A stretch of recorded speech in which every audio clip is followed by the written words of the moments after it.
I'm Cara Infante, and this is Bookish Flights. In each episode, I chat with one bookish guest as we take some time to sample and savor the pairing recommendations from their bookish flight.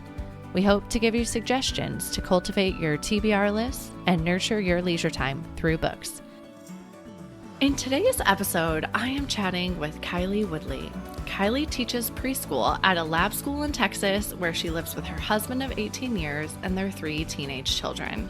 Having been raised in the Pacific Northwest and spent part of her adult life in Texas, she has a deep respect for American values. She grew up in an impoverished area and began ministering to homeless, drug-addicted, and desperate people while in her teens. As a result, she feels a deep sense of concern for society's unloved.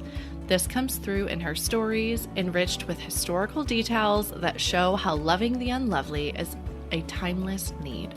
On weekends, KyLee co-hosts and produces the Historical Bookworm Show, a steadily growing author interview podcast for history lovers and readers of historical fiction. Welcome to the show, KyLee. Hello, Cara. Thank you for having me. Yes, you are so welcome. Well, I love to start this because I feel like we are so much more than these bios. So, can you tell us a little bit about who you are?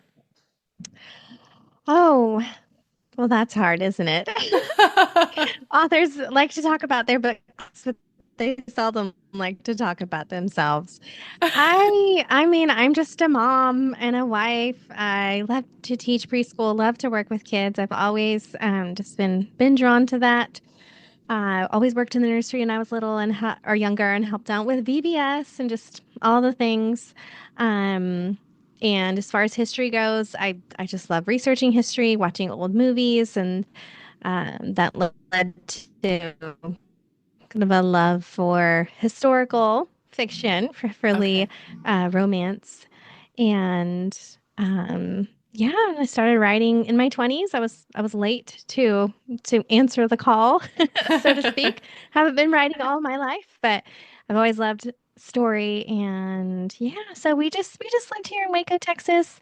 Um, I work for Baylor, and where my preschool's close to Magnolia, actually, and so we Yeah, walk down there every now and then. It's beautiful, and yeah, I'm just mom with 3 teenagers and a great husband who writes stories on the weekends. nice. We just went to Waco last year for a girls' trip. It was so fun. We had a great time. We actually stayed in Dallas, but we did a day trip to Waco, so had a great Oh time. yeah. Yeah. So, well, I always think you can answer this for me, but I think teachers are like saints. I'm like, I don't know how I would deal with my own 3 children and then go be a teacher and then come home and be mom, like, and how I would have the patience for all of that. They say that teachers are, you have to kind of have the gift or the calling, so to speak. Yeah, I know that being in a school environment with structure and support is extremely helpful when you have effective policies and co-teachers and aides to work with you. I haven't always worked in that type of environment, but I am now. And we also have um, our teacher to child ratio is it's a good ratio. I don't feel overworked or sure. overtaxed, and I think that's especially good for my students. That their teacher's not exhausted and tired and Yeah. irritable. That their teachers are happy to be there. And then as far as coming home, I feel like I use different skills with my preschoolers than I do with my teenage children. Most of the time, True. sometimes some of my my problem solving skills come out in the teenage realm, just with my kiddos, and that's good. I'm glad I have that training. So yeah, I think I've had some really special teachers in my life, so I would think that's accurate. But I also believe that, if you kind of find your calling or um, if you're privileged to work in an environment where you have the skill set and the passion and the love and those things, I believe that all of us can be successful. Yeah. Yeah, and I think that's a great point, right? Is we can recognize what our own skill set is or our gifts, right? And so maybe that's just not mine. We all have different callings. That's the way, it's a good way to be. Yes, yeah, we're all different and we all need each other because we all, just contribute to the puzzle in different ways, and that's a great way of saying That's right. that. Well, let's switch gears a little bit and let's talk about your writing life. So you have had your second book in the series come out, The Bounty Hunter Surrender. Can you tell the listeners about it? Well, it's a really fun story about a woman. She's an expecting widow and a rugged bounty hunter, and a set of secrets that might shatter the widow's fragile heart. And I actually have a back cover copy. I can read it for you, Kara, if you don't mind. Yeah, that'd be great. Thank you. Okay. So, the death of Aubrey Willett's wealthy but abusive husband left her with an unborn child, an empty chateau, and the last name of a criminal. When she learns he double crossed a ruthless business associate, she's forced to accept the protection of the handsome and daring bounty hunter tasked with finding her late husband's fortune. Though Aubrey swore never to trust another man, she can't help but be drawn to the bounty hunter's rugged charm. After a tragic mistake cost him everything, Nathan Reed spent years running from his past. Now he needs funds to care for his orphaned niece, and quickly. The chance to retrieve a set of stolen documents offers an opportunity he can't resist. He'll find those papers and claim the reward, even if it means deceiving the alluring young widow. So Ooh. that's kind of where a little about that story. It's so hard to capture a story in just a Yeah. back cover copy. I know book one was very outdoorsy. There was a lot of travel across country. Book two kind of slows down a little. We're in the Gilded Age and actually just right outside San Francisco, so on the West Coast. Um, and a little bit more refined, I think. And then an element that I thought was really special are the babies. So you learn pretty quickly in the book and from the back cover copy. Nathan has his niece. He's responsible for her, and he is working to rescue her. As a single male, he, can't just take her home. And so he's working to rescue her. And then Aubrey is pregnant for a portion of the book. And then we get to see the girls and yeah, so that was really special. And then throughout there, it's woven kind of the mystery thread of what's missing and, what do they need to find, and a few surprises along the way. So it's a fun read. Yeah, it sounds amazing. Historical romance is a newer genre for me. I just kind of discovered it last year. I've always loved historical fiction, and sometimes they'll have a thread of romance in there, but I Hmm. stumbled into my after a recommendation on the podcast, actually, I was like, oh, I should read that. And I just fell down the rabbit hole of historical romance. So it has now become like I'm like, this is, I mean, it's not up and coming for the world, but for up and coming for me. So anytime I hear about them, I'm like, yep, add it to my list. I got to read this one. But I feel like you get that element of learning plus the happily ever after. And it's just like the ultimate combo in a book. I think so too. And it's also something I enjoy about historical fiction is the sort of escape, this escapism. Yeah. I know that it's not like fantasy where you're escaping into a new world, but kind of looking back at the way that things were done. And the Gilded Age is especially a fun era because there were so many inventions and like world fairs and different things. And right after, I think that was right after the Civil War is kind of when that started too. And so, yeah, just a lot of fun historical fiction. And I will say some romance, as far as historical romance, I know some romance authors like Jodi Headland, um, and Tamara Lee, they're very like sort of the traditional, like romance is very much a part of the plot. There are certain ways that the couple are going to move through the story and their Yeah. sort of touch points with their romantic relationship. And then there are other romances that are, I don't know, they're just not as intense in the romance um, subplot, I think. But I know I don't read really anything unless there's some element of romance. Yeah, I'm trying to think of what author was saying. Just this week, I was listening to like a little clip, and they were talking about how when you read romance or a rom-com, it's totally different because ultimately you're trudging along knowing that there's going to be a happily ever after. Where like in a thriller, you're like, oh, okay. Like you just don't quite know. So you read very like almost on edge because you're just like waiting Hmm. for like the bad thing to happen. Where when you're reading a rom-com, it's like, okay, something bad's gonna happen, but you know you're gonna get the happily ever after. So you read like within a different emotional space. And I was like, it's so true. You do that. Yeah, definitely. I think the happily ever after is sort of like the redemption at the end of the story for any like emotional drama that you've had to go through as a reader. Yeah, I'm like I have said it a lot, but the books that make me feel all the things, right? If I'm laughing and then I'm smiling and I'm crying in a book, they Mhm. will already be bumped up to like a 4 or a 5 star read for me because they've made me feel. Yes.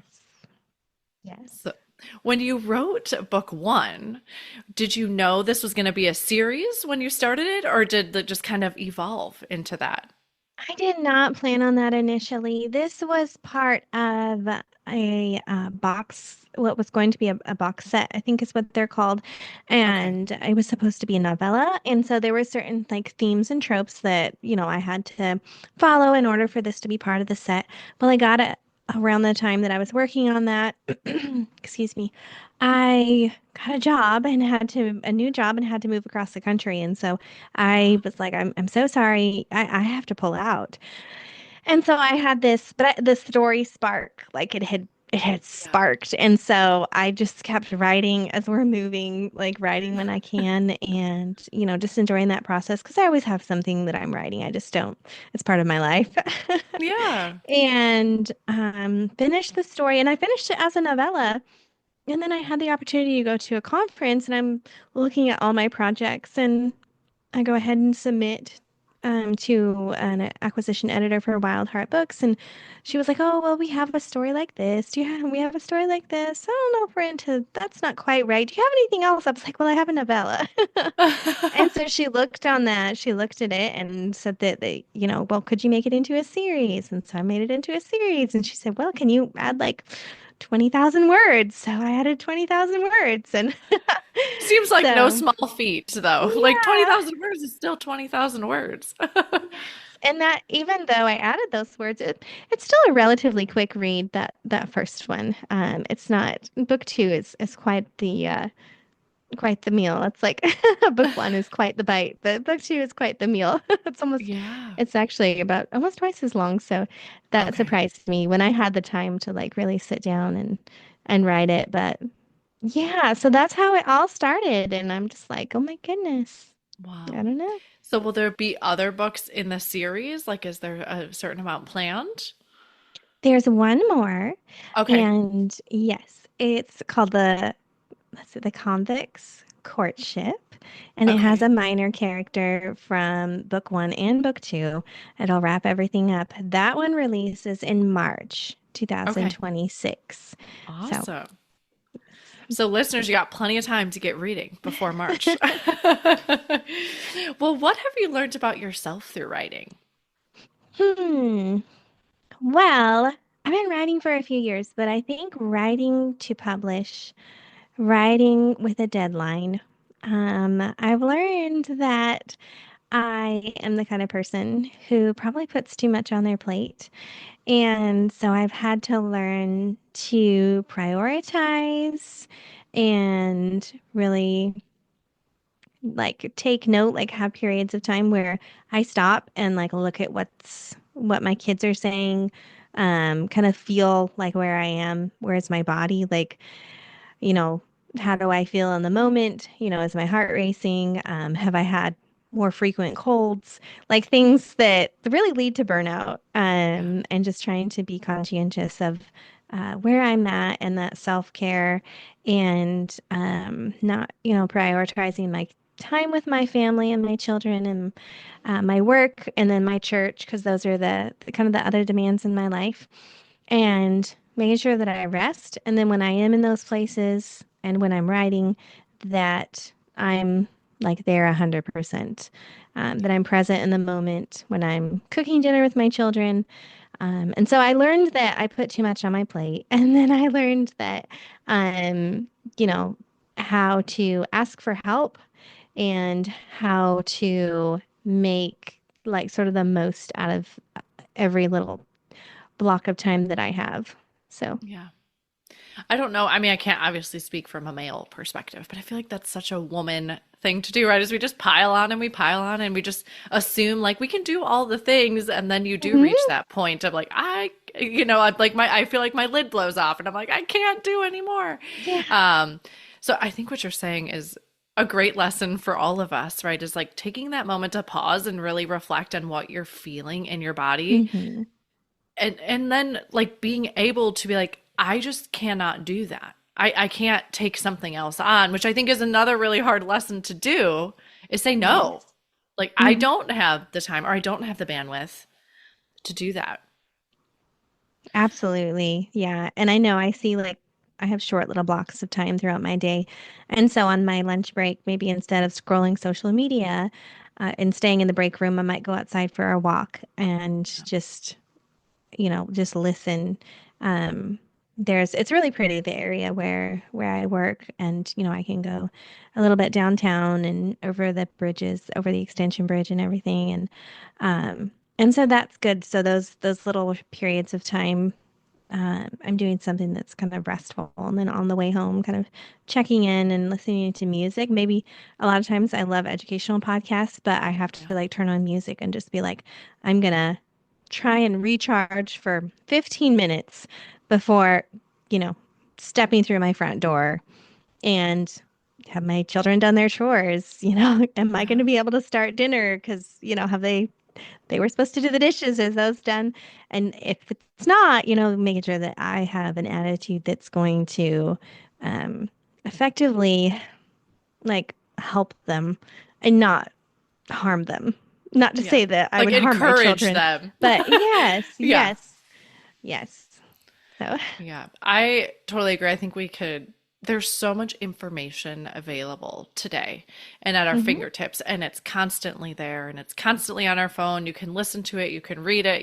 It's just always there. And I think we have to create, like you're saying, these boundaries of realizing like, no, this is not filling me up. This is not what's going to leave me feeling better when I'm done with it, and hmm finding out what that is for you as a person, whether it's music or prayer, or for me, it's like just picking up a book in the spare moment instead of doom scrolling on my phone. Like, oh, I've yeah. got a 15-minute block of time, grab a book instead. And I realize that's still information, but for me, like you said, it's an escape. I escape to another world for 15 minutes and I feel better after I did it Yes. versus like the endless scroll on the phone. hmm Very true. Yeah. All good lessons today here. We're talking about so much more than just books here. So, well, how in your busyness do you find time to read in all of this? I've been reading audiobooks. That's a great one. I found that the more I write, it's like my creative well kind of like runs dry, and I'm like, that sentence is like that sentence, and it's like that sentence, and Yeah. and so I also need that. I think reading oftentimes I read to escape. I read to be entertained and refreshed and inspired as well.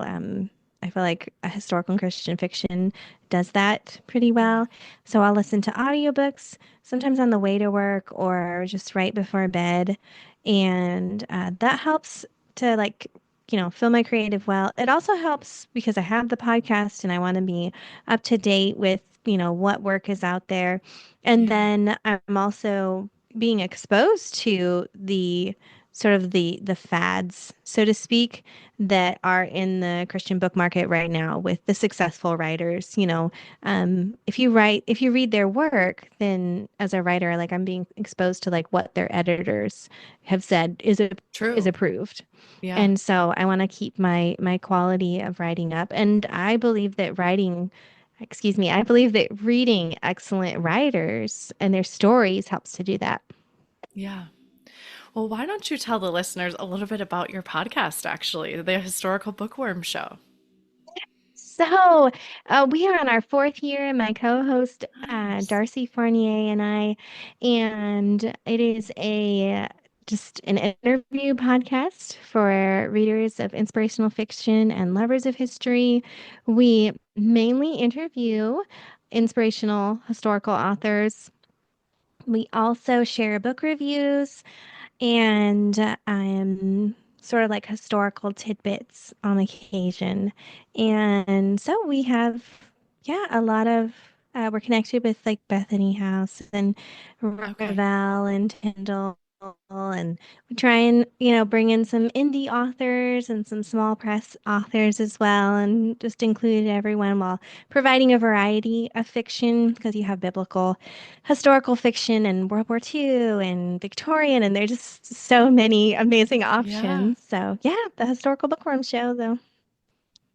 That's one thing I've realized, I think, from hosting a book podcast. I'm not a writer by trade. I've just been a lifelong reader, and it keeps opening up more and more doors of like, oh, this is a cool genre I want to try, or this is another one, and this is a niche, and this is, Hmm. it never ends. And that was why when I was thinking about starting a podcast, this was like 2.5 years ago. I'm a physical therapist by trade. So I was like, I mean, I could do a women's health PT podcast, but I'm like, I'm going to run out of Hmm. topics to talk about. Like, how could you get, and I was like, I'm going to do books. It's like the other thing that people will call me about is book recommendations. And so I thought, why don't I do it on books? Because I'm like, you could talk about endless amounts of topics. And it's like, I just keep proving that to myself, when you like reflect back and you're like, wow, all this, how my reading life has changed from just hosting a podcast on books. Yeah, mine too. I've definitely read a lot more. I know Darcy and I, we're not able to read every book before we have an Yeah. author on. Even if I'm reading every day, I'm just not able to do that in my Yeah. life. However, sometimes like I'll be interviewing someone and the book that they're sharing is just, and the inspiration behind it, I'll just go onto Amazon and buy it right then. Um, so definitely, it's been neat to meet the authors too. And we've had some Yeah. that have debuted, and then we've had them on again for, the next book. So And fun. it's a lot of fun. I don't watch TV. It's just I always will read in my free time at night. Like, I feel like my days are so loud, so I'm like, I just want a quiet book at the end of the day. But so the authors to me are like my celebrities because I just don't even know pop culture because I'm not watching it. Yeah. So Yeah, me too. My kids are like, so and so, so and so. I'm like, I don't even know who that is. that's how I am for sure. Well, let's switch gears to your reading life. We kind of are over there a little bit, but what genres do you enjoy reading? So I typically do stick with historical. Okay. I don't know why. I've read some contemporary, and there are contemporary stories that I like. I've read some fantasy, but I stick with historical, inspirational. Especially I've noticed like World War II. I don't write World War II, but some of the World War II stories, like with the resistance and underground and different things like that in occupied areas, I found extremely inspirational. Yeah. Yeah, and then I find myself thinking like, what would I do? That's why I love historical because I'm like, if I was in this time period, what would I do if I was faced with this set of circumstances? And I love reading like that because it gives you this moment to like walk in someone else's shoes and think about how you would respond. Yeah, and I know for me to like really count my blessings, if I'm reading stories and I know that they're based on like real historical events, I'm just like, oh, why am I complaining about such and such? And, Yeah. look at these people, other people, they lived through such hardship and, how selfless they were. And so, it's good for me at least to have like sort of that reality check. Yeah. Yeah, that's a great point. Well, you have brought 3 books with you today for a book flight. Can you tell us about how you chose these? Yes. So the first book that I'd like to share with you is The Noble Scheme by Rosanna M. White. Okay. Yes, it's book two in the Imposter series. The Imposter series is set in, okay, I'm not sure if it's Edwardian or Victorian England. I get But confused it's myself trying to categorize sometimes. Yes, but it's about sort of a family business of investigators. There's a brother and a sister, and they have like a team, and they investigate different things. But in this particular book, the main characters are a husband and wife, which I thought was really special because I haven't read very many romances that feature a husband and wife. They've been separated because of a tragedy, and it's just they're kind of coming together and also moving past working through some grief. And I thought it really pulled on my heartstrings quite a bit when I read it. So it just stood out to me. Descriptions are beautiful. It's during the winter time in the castle, and the female protagonist, she's a writer, and so that's a lot of fun. And her husband I think he's an architect. So yeah, A Noble Scheme by Rosanna M. White just really was a great read. Yeah, and that sounds amazing because you are so right. I feel like there are so many books about people falling in love and then they get married and then the book ends, but there's just I mean, there's probably a section out there, but you rarely read about a married couple in the novel Yeah, I and what think they're going through. you're right. And I think because they were separated, for so long, it was just like the restitution of that relationship. So it was also kind of reminded me it was a neat combination of almost enemies to lovers, but also like high school sweethearts, Okay. because of their history and because of the conflict between them that was keeping them apart. So that was really neat too. Okay, wonderful. So that was The Noble Scheme by Rosanna M. White. What's the next book you brought today? The next one is Of Golden Shadows by Michelle Greep. Yay. Yes, and it's in Victorian England. Again, it's funny, I don't write Victorian England, but some of the authors that I really enjoy reading, so that's just what I end up Yep. reading. It's about a professor's daughter who wants to be an Egyptologist. This is 1888, so that's not really an option for her. So she rescues like uh, artifacts that are being sold on the black market, and she is hired by a handsome, I guess, nobleman to kind of date a whole collection of antiquities. And at the same time, sort of her other life is intruding on that with some danger, and there's some romance there. So that was a very fun read. Yeah, I loved that one. I literally just finished it yesterday. Like I was telling you, and listeners, the great news is it's also part of a series. And I believe Yeah. book two is coming out in May, maybe. It's by the time this Oh, episode airs, you'll have book two available to you as well. yes. Yeah, it's So, coming out in June of Silver and Secrets. oh So, yeah. So you'll have two books to read by the time you're listening to this. So, okay, that was Of Gold and Shadows by Michelle Greep. And then what's the last book you brought today?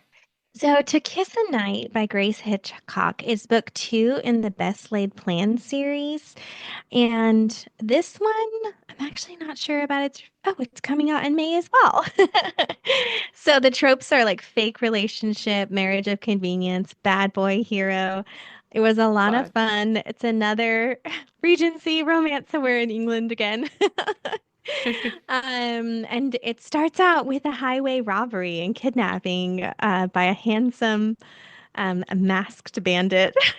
So that was Wow. a lot of fun just reading that. And I actually read it to endorse it. And yeah, I highly recommend How it. fun. Wonderful. So that was To Kiss a Night by Grace Hitchcock.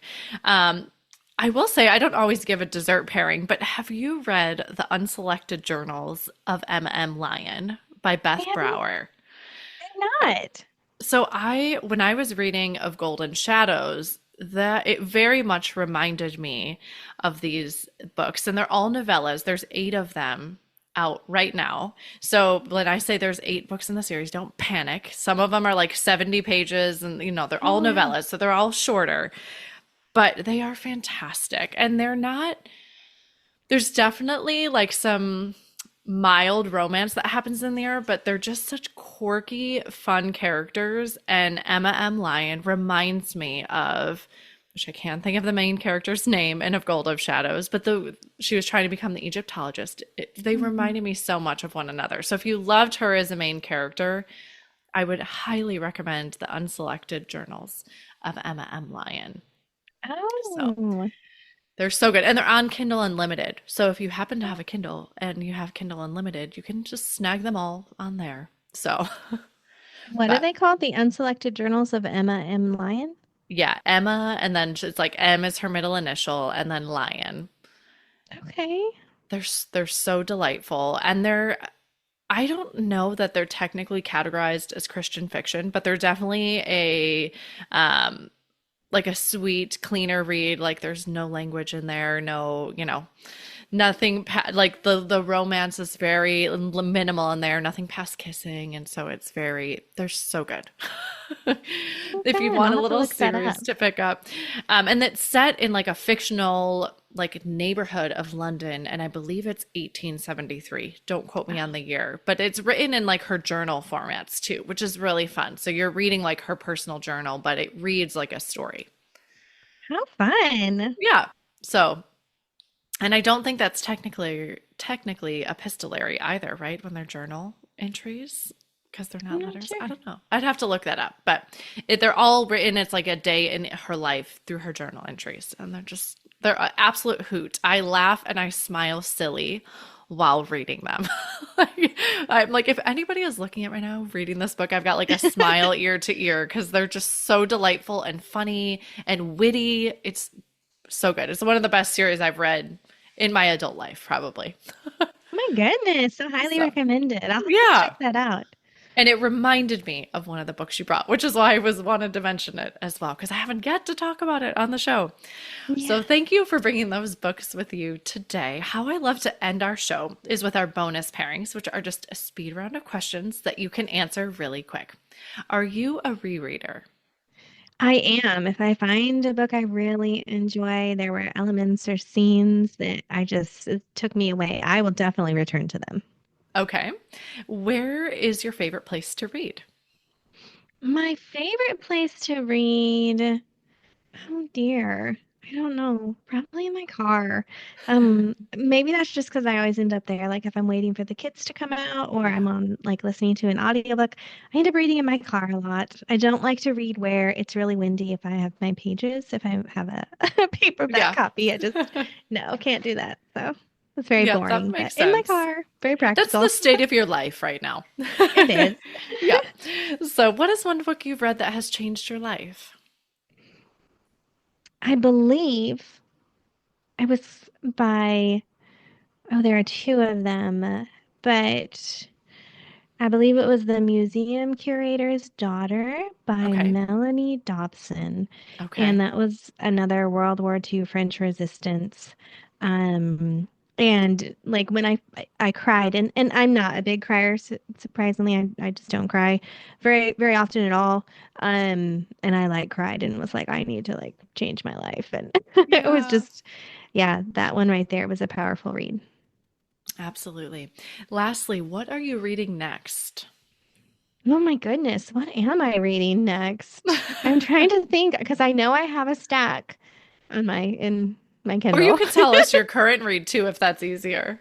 My current read, I just finished Whispers of Fortune by Mary Connealy, Okay. and that was a fun read. And it was easy to take in bite-sized pieces, like on my 15-20 minute drive. It wasn't like super complicated and it was just kind of light and I really enjoyed it. Wonderful. Well, thank you so much for sharing all these books with us today and sharing your time with us. I know it's precious, and I appreciate all you've given me. Well, thank you for having me on the show, Kara. Have a great day. You too. Thank you so much for listening to this episode today with KyLee Woodley. To see all the books we talked about today on the show, head to bookishflights.com. If you enjoyed the show, please head over to Apple Podcasts and leave a review. Your review not only helps the show, but it also helps the podcast to reach others. Make sure you are subscribed on Apple Podcasts or Spotify to make sure you will not miss an episode. That's it for today. Thank you so much for listening. As Emma Thompson said, I think books are like people in the sense that they'll turn up in your life when you most need them. Cheers to you, dear readers. Until next time.